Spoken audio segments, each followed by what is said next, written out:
Hola chicos, en este video vamos a seguir con trigonometría, o sea, la rama de la matemática que estudia las relaciones entre los lados y los ángulos de los triángulos, ¿sí? En este caso vamos a darle nombre a los lados de un triángulo rectángulo y vamos a definir las fórmulas que surgen de ahí, ¿sí? Entonces, triángulo rectángulo ya sabemos que es un triángulo que tiene un ángulo recto, o sea, un ángulo de 90 grados, ¿sí? Muy bien, entonces, vamos acá dice, tener en cuenta, hipotenusa. La hipotenusa es el lado opuesto al ángulo recto.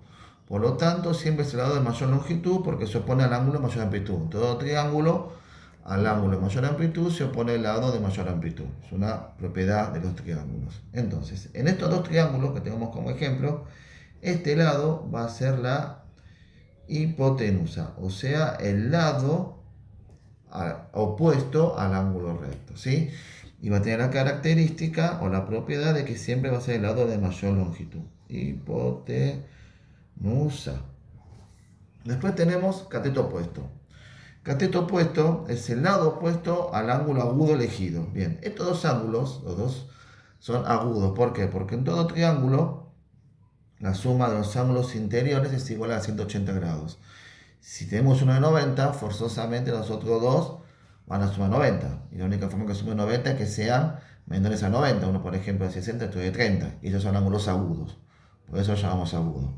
Y acá lo que voy a hacer, voy a elegir este como este ángulo. Lo voy a llamar alfa. Yo me paro en el vértice de alfa. El lado opuesto a alfa va a ser este. Entonces a este lo voy a llamar cateto opuesto. Va a ser el cateto opuesto de este triángulo.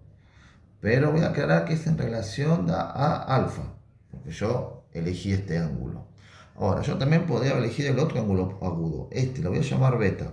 Si yo elijo beta, me paro en el vértice de beta, que es acá, y el que está enfrente, si yo me paro a mirar, enfrente, es este. Entonces, en este triángulo, el cateto opuesto va a ser este de acá abajo, que lo voy a llamar beta.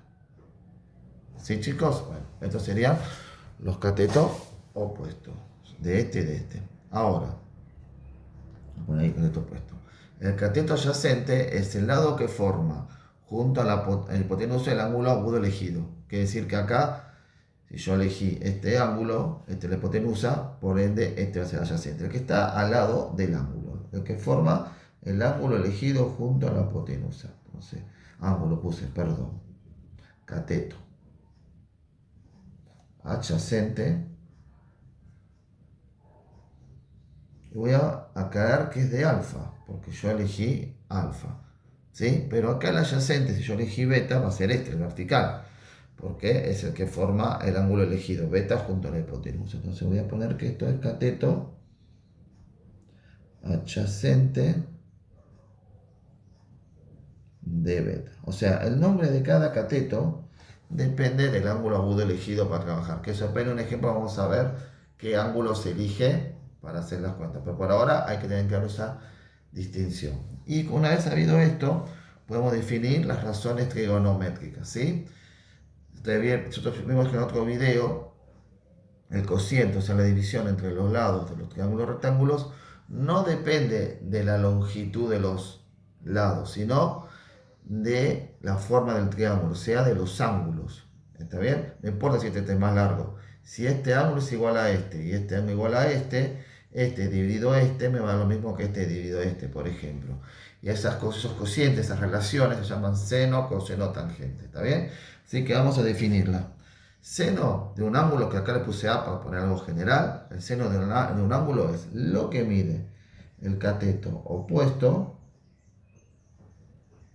dividido lo que mide la hipotenusa. El coseno es lo que mide el cateto adyacente dividida la longitud de la hipotenusa.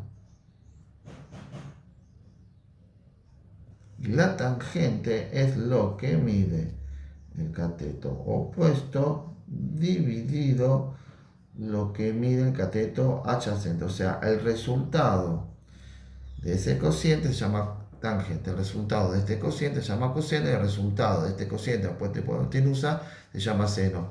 que el resultado de ese cociente no depende de la longitud de los lados, sino de la forma del triángulo, o sea, de los ángulos.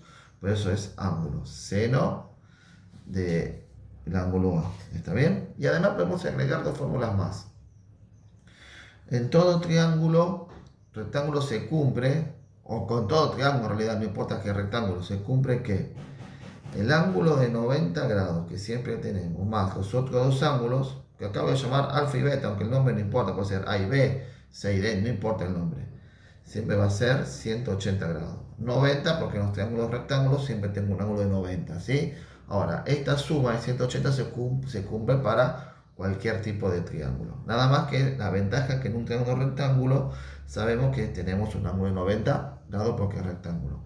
Y además el teorema de Pitágoras que dice el cuadrado de la hipotenusa es igual a la suma de los cuadrados de los catetos. Que voy a poner cateto A al cuadrado más cateto B al cuadrado. No importa si es opuesto o adyacente, porque acá, como hay suma, no importa el orden. A más B es lo mismo que B más A. En este caso A cuadrado más B cuadrado. ¿Sí? Entonces el cuadrado de la hipotenusa es igual a la suma de los cuadrados de los catetos. ¿Sí, chicos? Muy bien, y acá terminamos de definir las fórmulas y darle nombre a los lados de los triángulos, de un triángulo rectangular.